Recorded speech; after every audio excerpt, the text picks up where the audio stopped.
Hello, my beautiful friends. Welcome back to the show. Today, I am super excited to dive into today's conversation with Lucy Baber. Lucy is a full-time lifestyle, family, and newborn photographer in Philadelphia. She specializes in joy-filled emotive imagery that emphasizes family connection over props and poses. In addition to her full-time portrait work, Lucy is also known for her social justice photo project, 100 Black Dads, which helps to highlight the loving, nurturing side of Black fatherhood. As an 11-year business owner, photography mentor, relationship coach, and fellow podcast host, the Midlife Plot Twists, Lucy loves helping people uncover their own unique superpowers. Without further ado, here is Lucy. Welcome. Hi. Sorry I gave you a mouthful there for the bio. Good. It's all good. It's a good bio. Oh, thank you. I like it. Like it tells me so much, but it's also not like, this is Lucy and she likes cats. Like, you know what I mean? Like, you gave me something to work with. I do like cats too, Same. but yeah. I love it. So I'm super excited to dive in with you because, Lucy, when you came onto my radar, I knew we absolutely had to connect and have you on the show. Now, what I love so much is that you're really multifaceted. And I think that sometimes we are so forward-facing in our businesses that there is a little bit of a fear to deviate and really talk about all the things that we're interested in. And it's honestly really something that I struggle with too. So do you have any advice just on maybe loosening up and sharing more of my facets? I really don't know how to say that word. I wrote it, but I don't know how to say it. I think for me, and one of the things that really kind of set me apart pretty early on in my career is realizing that not all of us have to get into photography to pay the bills, right? Yeah. There's a lot of kind of industry norms that people kind of do this on the side or as a hobby, and then it just like funds the like spring break or summer vacation trips. Yeah. And that was never the case for me. It was always like you gotta keep swimming because there's not really an option to fail. And so what that did for me though is it forced me to get really creative with creating different kinds of income streams to really keep me afloat, because especially when you're a natural light outdoor photographer like myself, my work's extremely seasonal. And so, it really forced me to look at what are my other strengths? What else can I bring to the table? And not only that, but how else can I help people? Yeah. Because, again, so often we get kind of like tunnel vision as an artist or as a creative person. And there's so many pieces to learn in the beginning where you're starting a business. But once everything's kind of in motion and a lot of it's kind of operating on autopilot, I get a little antsy. I like to try new things and I like to see like where are the pain points for people? What conversations are coming up in my everyday that maybe like I have something to offer and I can help people troubleshoot with that. I love that. That's so interesting. So what also really piqued my interest about you is you really help others discover their own special superpowers. So can you maybe share how you do that? Absolutely. So prior to photography, I was a mental health therapist, which kind of feels like my secret weapon in a way, because so much of my perspective is based in that kind of helping profession. Being really intuitive, really checked into just people. Yeah. And so what I started to hear more and more over time was feedback like, oh, you really captured like me, or even better, you really captured my kids. You really like get them. You saw all those like little quirks that they have, and now I have these beautiful memories, through photography to look back on. And the more I started to hone in on that, the more I realized I can do this in so many different ways. I can do this through not only taking photos of people, but also by mentoring other Yeah. people, by coaching, by hopping on my podcast. And so it really is just kind of like this extenuation of what I do very naturally, which is just like take a minute, actively listen to the person in front of you, pay attention to how they're moving, and really kind of tune into, what makes them tick, Yeah. what is it that really makes them special, and how can I, in the therapy world, we talk about like kind of being a blank slate or like a Yeah. mirror. And so it's kind of like, how can I be that mirror for them to show them you're pretty awesome. Yeah. Like, if you haven't noticed yet, this is what I'm seeing. And people respond to that, I think. Yeah. I love that because I think, when you're so close to yourself, you don't really know what your superpower is. And like you're just like most of the time you're like, I'm an idiot. Right? Like at least that's maybe me, right? So I mean, like, it's hard. right? And I'm just like, and so I think that's just so fascinating. And I think such a gift because, when you're just looking at yourself and you're just working with yourself, you're like, maybe there's nothing about me that is super or special. So having that ability to like be able to Yeah, reflect that back to someone, what you see and get them to see it for themselves is so powerful. So I just think that's incredible. absolutely. And I think you're right that even like when we're looking at ourselves, even for me, like it's hard for me to see who I am accurately from an outsider's perspective. Yeah. And yeah, so having those people in your life, whether it's, a therapist or Yeah. a great friend or family member, just or a photographer, somebody Yeah. who gets you, it's just like suddenly you just kind of like, Yeah. yes, It's like a this body feels right. exhale. Yeah. Yeah. I love Yeah. that. Oh, so good. Love that. So I love looking at your photography work because it is so joyful, it's unposed and playful. So can you share a little bit with our listeners how you found your own photography style? Because I know it's so easy to fall into the trap of everything must be perfect. And from your approach, it seems like everything must be fun. And that honestly just looks and feels so much lighter. Absolutely. Yeah. Another thing about when I first started out as a photographer, I would look around at people's portfolios and everything just felt very polished. And then I looked around at my own life and I was like, that's not really me. Like I live in Philadelphia. I'm in a very urban area. We have small spaces Yeah. to live in, me and my clients. Yeah. Even the most high end clients are living in like row homes. Yeah. And so indoor light looks different. You go outside and I don't have big open fields of corn Yeah. and grass. I have, concrete and Yeah. brick and so I had to really work with that. And it was kind of a combination of like realizing that light is light wherever I go. So I'm going to look for the light first, regardless of what the backdrop looks like. Embracing the, it's not just the mess, it's also like a little bit of the chaos because I do work with a lot of families with young children. Yeah. I don't know. You have children? I have one. He's catch 13. Okay, so you're kind of in the same life space as Yeah. I am. My boys are 9 and 12, but when they were like 2, like they were in my face just 24/7 and I loved it. I know. But life didn't look neat and polished and like everyone sits still. It looked like kids climbing in my lap, probably like skipping a nap and crawling all over my face and just like being goofballs. And I realized, it that's the perspective I wanted people to have in their memories. I wanted them to remember what it felt like, not just what the physical features of each person look like, but what does it feel like? And so, when I am working with a 2-year-old, they're going to climb in your lap. I'm going to let them play. They're going to throw leaves on your head. They're going to run around in circles because that's what they want to do. And that's really where you're going to get the most authentic smiles is when they're being themselves.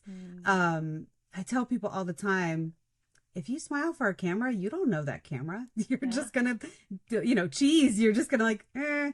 But the more I get my clients, the people I care about, looking at each other in front of the camera, the more it has that exhale moment. The more Mm. authentic everything feels.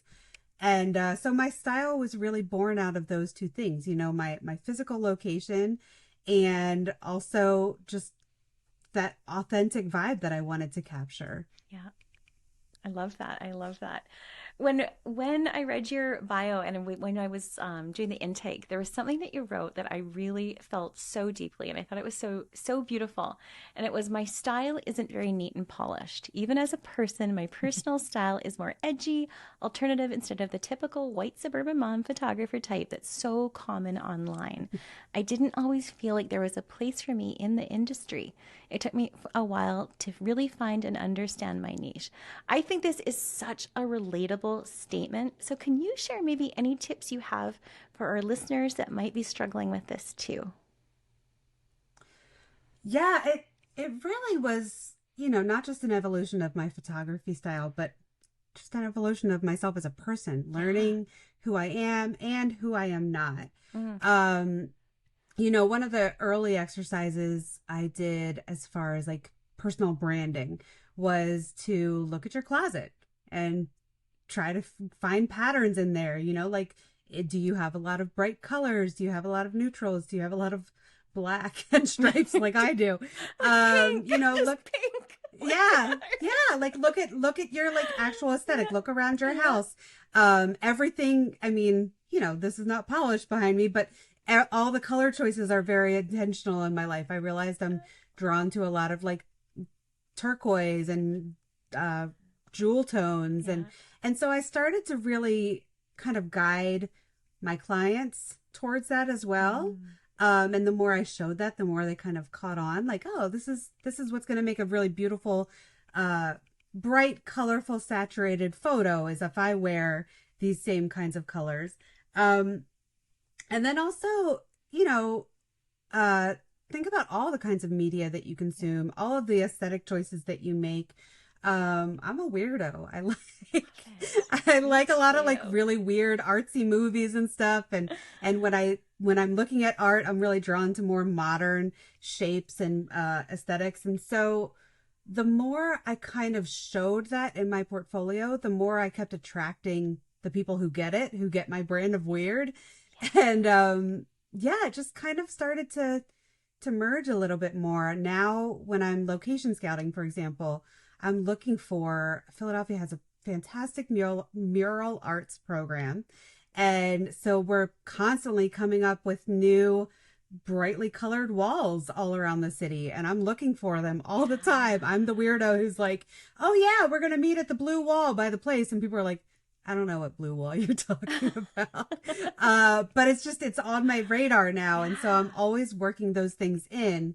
Um, but the other piece that I do a lot with mentoring clients in particular is looking at your actual portfolio. So when I'm working with somebody to kind of discover their brand, I'll put maybe 20 of their favorite photos up on a screen, and I'll go through and I'll say, you use a lot of hard light. Have you ever realized that you're using a lot of Mm. hard light, or you use a lot of like rich shadows, or your style is very bright and airy, and here are the ways that you're constantly looking for beautiful backlight or whatever. Yeah.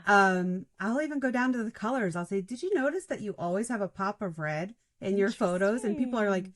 oh gosh, I never noticed that. Or did you notice that you like to take a lot of photos of people's hands? Whatever the patterns are, that's what you're looking for to kind of figure out, who Yeah. am I? What do I like? I love that so much. And I think what's so important too is when you're able to tap into that, you're probably a lot less distracted by what's popular or what's trending like in the industry or like on social media, like, the boho dresses and orange people, like that's gonna come and go, right? We've seen purple people years ago and green and neon grass, like things come and go. And that's okay. But when you Mm-hmm. know who you are and you kind of embrace your inner little weirdo, I think that you kind of just stay true to yourself. So I love that. Love Yeah. that. And then, another exercise I did after I had been established as a brand and as a business for several years, um, I did a kind of secondary, like another layer, where I reached out to some of my most loyal clients, the people who I had worked with annually for the past like 5 or 6 years. And I said, where do you shop? Like, what do you look at when you're like picking a brand for anything even outside of photography? Yeah. And once I got kind of that data as well, I was able to hold my aesthetic up to those other bigger Yeah. brands, and it all made sense. I was like, yeah, I'm still on the right track. I'm still matching this aesthetic, and this is why Yeah. people keep coming back, because they know I'm going to have consistent results and it's going to match what they're looking for. I love that because I love pink. I love soft. I'm a hopeless romantic. Like, and I think if you were to look at my work, you'd be like, oh, that makes sense. Yeah, and it's so exciting to realize Right? like you don't have to make a brand, you just have to Mm-mm. identify it. Yeah. Like you're not pulling anything out of the air. It should just be you. Yeah. I love that. Oh, juicy. I love it. So, can you share a little bit about the project that you're working on? Because I love this so much. Can you share about your social justice project, 100 Black Dads, how you started it, how it's going, and the importance of this work to you? Absolutely. This project has been several years in the making. I think I started it in 2016, which sounds like 2 years ago, but it's been a while Yeah, now. right? When I say it out loud, I'm like, gosh, that's almost, I'm going to be rounding Yeah, 10 years at some point. I know. Um, yeah, I really just started to get the idea, and this idea really shapes most of who I am, and also all of the different branches, like, of my umbrella kind of Yeah, brand. I started to realize that we make sense of life and, our purpose and where we fit in life, based on the kinds of stories that we consume. yeah, And there are lots of stories that me and my friends might be exposed to here in Philadelphia that somebody who lives in like the middle of, Wisconsin or Indiana or wherever yeah, might never hear. yeah, And so, we're all kind of making sense of life based on these stories, but we're all only consuming the small amount of stories. We're only exposed to so much. yeah. And it really hit me around that time. My in-laws live in middle of nowhere, Central Virginia, and they only in the past like 2 to 3 years finally got um, consistent internet to the point that they can now stream shows. Before that, they were still completely like whatever's on network television, on a Tuesday night is all they have for options. And so Wow. I would go and stay like the week with my kids, and I realized, oh, on a Tuesday night in the middle of nowhere, Virginia, my options are lots of like cop and criminal drama stories. Like those Yeah, are my yeah, options for like weeknight TV. And that's not really my thing. And I realized, oh, like if I lived in this place and all of my friends and family are white and I only really know other white people, and then I go on TV and I turn on the TV and most of the stories I'm hearing really vilify people who don't look yeah, like me. yeah. Those are the stories that I'm consuming. Those are the ideas that I'm shaping in my head. And I'm going to interact with the world based on Based on that, that. those assumptions. And so it really came down to, how can I get different stories Mm. out there? How can I expose people to just a different narrative? And the project took a couple different shapes in my head. At first I was going to do, just black men or black couples or, whatever. But like the bottom line is my life looks very different than somebody else who lives in a different location. My kids, at 9 and 12 are now almost the only white children in their classrooms. Wow. And that's intentional on my part. I wanted them Awesome. to, really feel exposed to people who look differently than they are. Hmm. Um, but I would sit at the playground after school and I would see all of these fantastic Black fathers picking up their kids, pushing them on the swings, reminding them to put their coats on. And I just wanted those stories out there. So yeah, I started taking pictures of it. I said, what do I know? I know how to take pictures of families having fun. Yeah. And so I started doing that. And now my math is so strong. You would think I should know from 2016 to 2023. That is 7 years, 7 years in. 7 years in, I am still working on it. It's a little bit more of a trickle as opposed to a steady stream of new content all the time. And that's really just because I still have bills to pay and this is a free project. Yeah. So when I'm able to, I still add on to it. But it's still active. It's still going. I still take volunteers. I love that.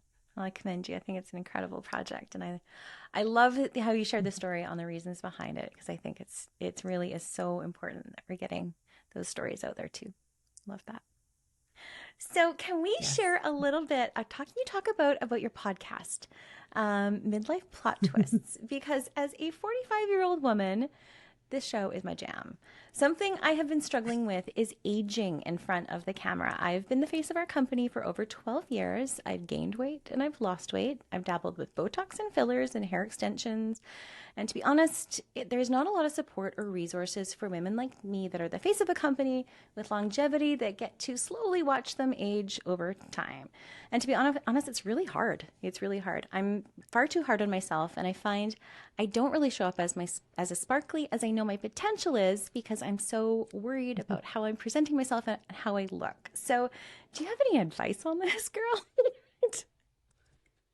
Yeah, I mean, the podcast Midlife Plot Twists was really born out of just what I said earlier. Like, yeah, I started realizing I was having the same conversations with my friends day in and day out. Like, we would go a month where all these different kinds of friends, they don't know each other. They don't know this is my kind of Groundhog Day moment. But we would just go a whole month where every conversation was, what are you doing about your grays? Are we covering it still? Are we done with that?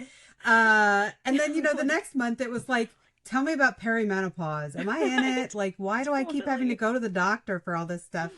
And then bigger life stuff happened, and a lot of my friends started having major relationship changes. Yeah. I've had several close friends who got divorced.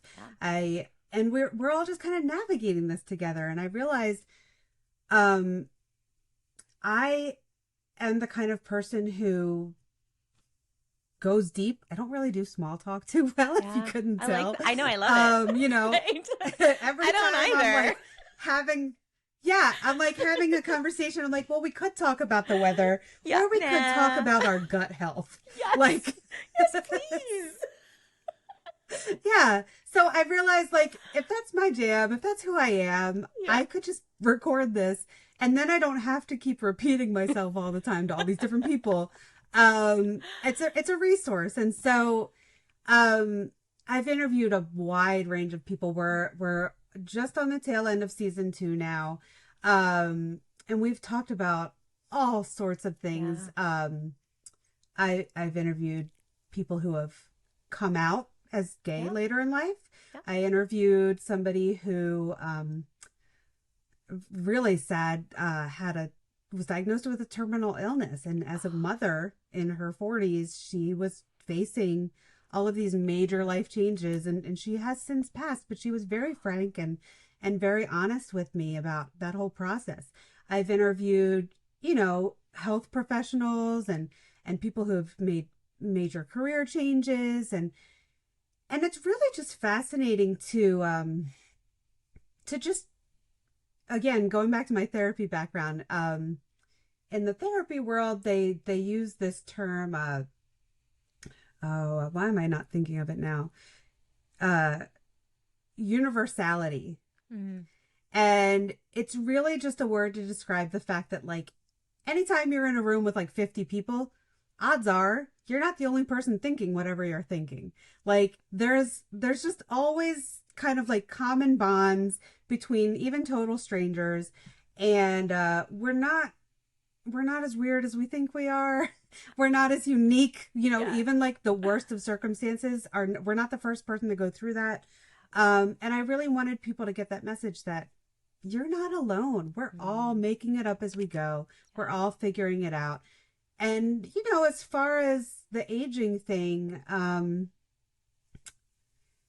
won't necessarily respond specifically to that because I don't have all the answers. But what I have learned in my interviewing lots and lots of people is it seems like we all kind of, unless, how do I want to say this? We all learned what it looks like to get older from somebody.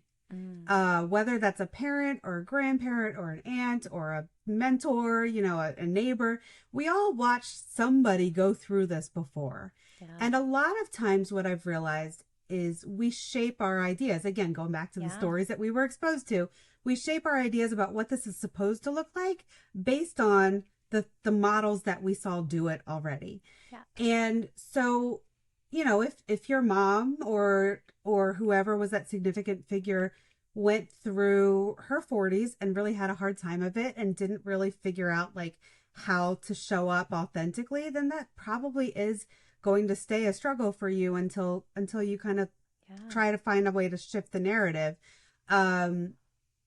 My particular struggle, and I just turned 40 last year, so I'm in the beginning of my 40s, but even since 35, my struggle was not so much physical changes, although my body, is getting older and health stuff is a real pain.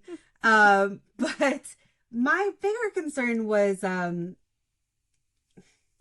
hate throwing my mom under the bus like this because she's a lovely woman and I love her very much. But when my mom was in her 40s, I just watched her go to work, come home, fall asleep on the couch, watching old movies, and like rinse, lather, repeat, right? Yeah. Like it was just like, it was just kind of like the dead zone of you're tired. You've got all these balls up in the air and you're tired and you just kind of check out at the end of the day. And as I was approaching my 40s, I realized that's not really me. I'm still kicking. I still want to go out. I still I've kind of got like a whole different mentality where I'm like, I want my kids to know that life doesn't end at 40. And the way that I'm going to teach them that is to show them that mommy's going out tonight. And so, and that's really, I think the bigger piece is like wrestling with what stories were you shown? And then what are you going to do about that? Yeah. Or do you want that to be your life? Or do you want to flip the story and change it up? And so that's really the common bond that I've heard time and time again through all these different stories is just life is going to throw you curveballs. What are you going to do? Yeah. Do you want that to be your curveball or do you want to throw it back and say, nope, I'm going to do it my own way? Yeah, I love that so much. I just had the massive light bulb moments because of that. Because my mother, even now, I love her dearly. She makes me delete photos of her. She's like, nope, nope, nope, nope, nope, nope. Hates it. And so I grew up with that. And my grandma, she never went anywhere without her lipstick, and talked every day about how much she hated aging. So it's a program that I'm running that I didn't realize I'm running, but now I know that the program's there. I can do something about it. I love that. Yeah.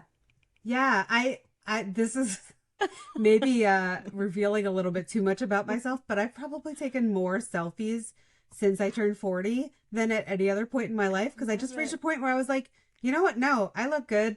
I'm not going to look good the rest of my life. Totally. I'm going to capture every minute of this. Yeah. Because why not? I really, for me, I've reached a point where I was like, there's not actually really anyone keeping very close tabs on you as an adult, right? You can make this up any way you want. And there's, depending on your belief system, there's not really anyone waiting at the other end to give you a gold star. No. So what are these rules we've made for ourselves? Who said to stop taking selfies at 40? Yeah. I don't know. Oh, gosh, so I'm going to keep doing it. It's so true. I was having lunch with a friend, and she is sometimes vegan, but she like wants everyone to be like, no, she's a vegan. But this day she wanted a chicken sandwich so bad. She's like, but like I can't have it because I'm vegan. And I'm like, like you're not going to get an award for the best vegan. Like when if you want chicken, have chicken, man. Like, Yeah. Yeah, exactly. And that seems so obvious to you and I who right? like But to seems like you and I both her, eat chicken, but yes. Right? and so many of my friends are in that same place with other things, Yes. like I am not really in a place where I'm like dealing with a lot of gray hairs, but I have friends who are like fully gray now. Yeah. And they're like wrestling with like, how do I shift into this life space? And I'm like, do you want to do it or not? Like, do you Yeah. want gray hair? Yeah. Then go gray. If you don't, Totally. then don't go gray. I don't care if you dye your hair purple. Purple. Like these are all fine decisions. Yes. It's so funny how we just think this, like, I guess it's like the spotlight syndrome, where we think like everyone is just paying attention to everything we say or do, and it has such impact. And everybody thinks that way and we're so busy looking at ourselves that we're not paying attention to anyone else. So like, don't worry about it, man. Yeah. Right. Yeah. People really are not paying that close attention. And if they are, then give them a show. Yeah. Totally. Mic drop. Right? Yeah, I'm definitely having flashbacks to like Bonnie Raitt's Let's Give Them Something to Talk About. Totally. Like, why not? Yeah. I love it. I love it. That's so great. So you have a new relationship coaching business. So can you share a little bit more of that? Yeah, so it's still a baby. I decided after doing one business for 11 years, I had to like mix things up and start from scratch again, which is a learning curve in itself. Yeah.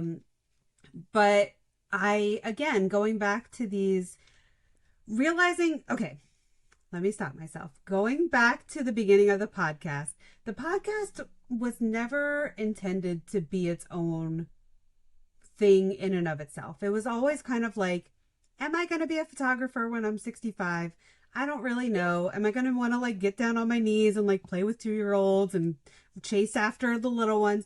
Maybe, maybe not. But like, there's lots of other talents that I have. Yeah. So the podcast was intended originally to kind of feel that out. Just feel out like, where is this going to take me? Like maybe I just start talking to people and the universe will kind of like open things up from there. Yeah. And as I've kept doing it and kept kind of like following the stories and seeing what people are up to, I realized that, there's a lot of, especially after the pandemic, there's a lot of people with like major relationship changes, whether that is divorce or figuring out how to talk to their teenage kids, or their friendships have changed or whatever. Like it's not, I specifically did not call myself a dating coach because there's so much more to relationships than just like starting. Like, let's maintain them, right? Yeah. And so drawing on my background as a therapist and my conversations with my peers, I realized we've got some communication issues as a society. There's a lot of kind of knee-jerk assumptions that people bring into their relationships, and we don't know how to talk about them. We don't know how what healthy conflict resolution looks like. Again, a lot of us are kind of fumbling through and basing a lot of our assumptions on what did our parents do? What did our grandparents do? And probably they didn't know any better either. And so we're still kind of like perpetuating this cycle of like unhealthy habits. And I just really wanted to help people figure out what to do about that, because as somebody who's watching like some of my very closest friends figure out how to be in relationships with new people again, because they're back in the dating pool, they've done their divorce thing and they're back out there, I've realized you're gonna keep attracting the same kinds of people, you're gonna keep attracting the same issues and problems. if you don't nip it in the bud at the source, which is like, how do you talk about your own needs? How do you work through conflict with other people? And so the relationship coaching is called Get Unstuck Relationship Coaching, and it's gonna be me just helping people figure that out. You can go to a therapist, but the downside of that for me is there's a lot of red tape when it comes to professional licensure, and I'm also bound by my state as a therapist. Whereas if I want to coach, especially with all of us kind of hopping online and doing this virtual thing, I can help anyone anywhere. I can help groups of people in different locations. I can hop on social media and offer insights and tips. And so, yeah, like I said, it's still in the beginning phases, but I'm really excited. I've gotten, a lot of positive feedback and people saying like, oh, I never thought of it that way. Yeah. Even just from like my social media presence so far. And my goal is to put together some workshops and group coaching experiences, and then, work more with people one-on-one over time. But that's where starting a business from scratch. I love it. Well, it's so takes me right now. It's like, yeah. So are you doing that and running your photography business simultaneously? Yes. I love it. You're a girl after my own heart. People look at me and they're like, you just don't sit still, do you? No. And it's like, it's not that I don't sit still, it's that my brain doesn't sit still. Yeah. And I just keep thinking of these new ideas. And so I try things. Yeah. I've tried lots of things. They don't always stick, but I'm really excited about this one. I love it. Well, I wish you the best with it. It sounds incredible. Thank you. So you ready for our lightning round? Mm-hmm. Okay. Coffee. Yeah, I will. Okay. Oh. Yeah, I was gonna say some of these I don't have answers to. That's all right. But I'm gonna help you out as much as I can. Sure. Coffee or tea? Yeah. Okay. I don't have lightning answers. Coffee in the afternoon, tea in the morning. No problem. Okay. Favorite show as a kid? Garfield and Friends. Oh, good one. Last thing you did for yourself as an indulgence?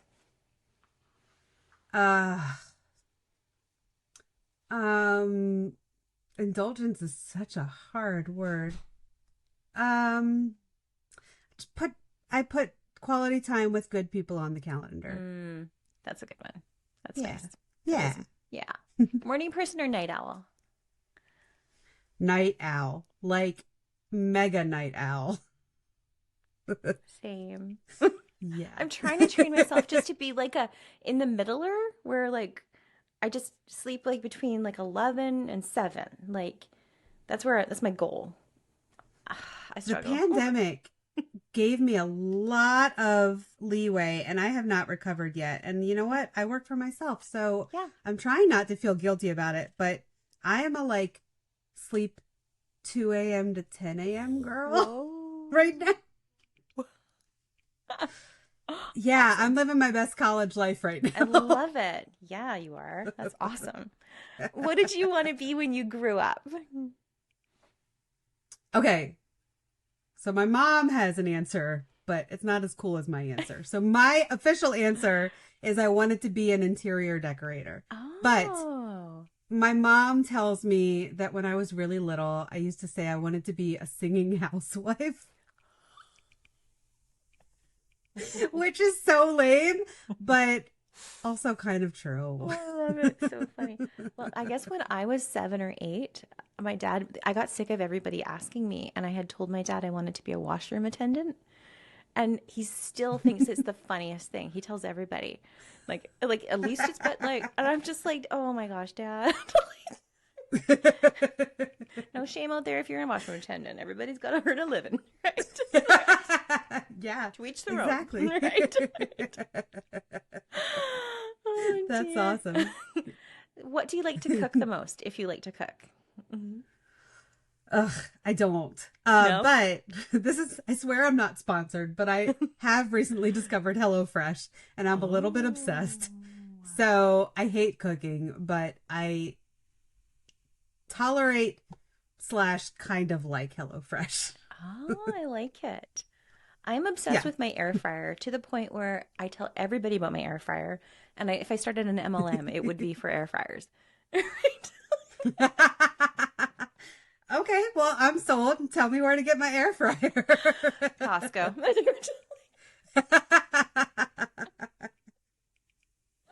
Sweet.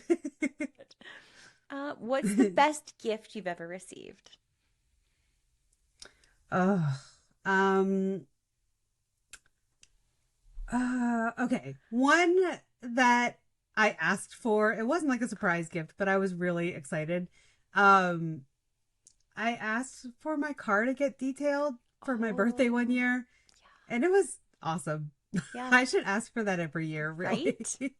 That's a good one. I Yeah. like that.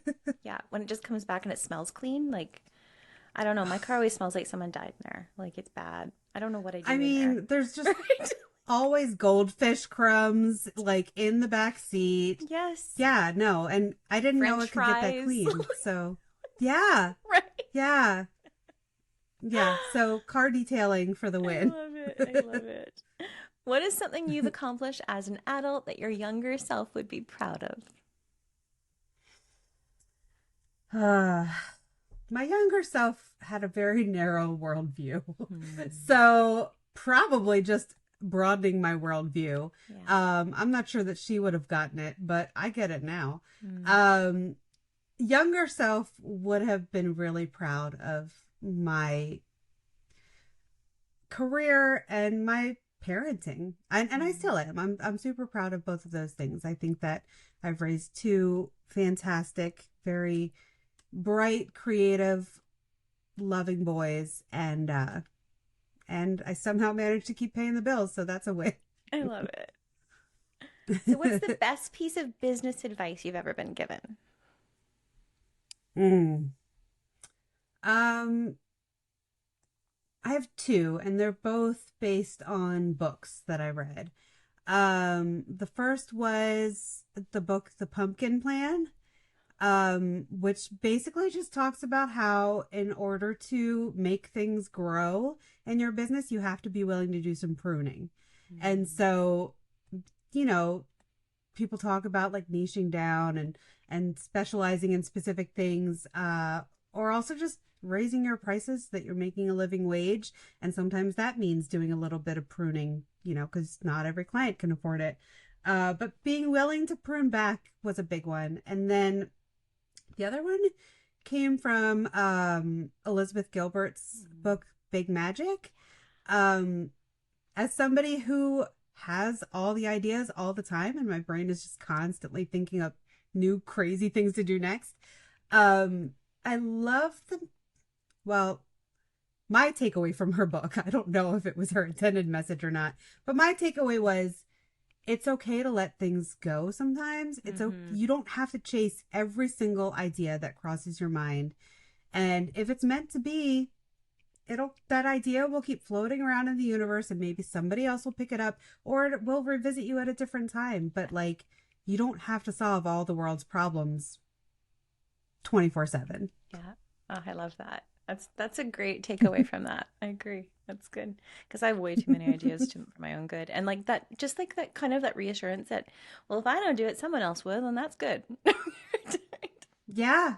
Yeah. Yeah. It really gave me permission. And I don't know if everyone experiences their brainstorm ideas that way, but for me, it really felt like, but if I don't, then it's not going to happen. Yeah. And it was just like lots of like tension and like Yeah. holding on to things. And that kind of just allowed me to like hold things a little bit more loosely, Yeah. just let it flow a little bit more because I'm pretty type A. I So like going with the flow is a learned behavior. yeah.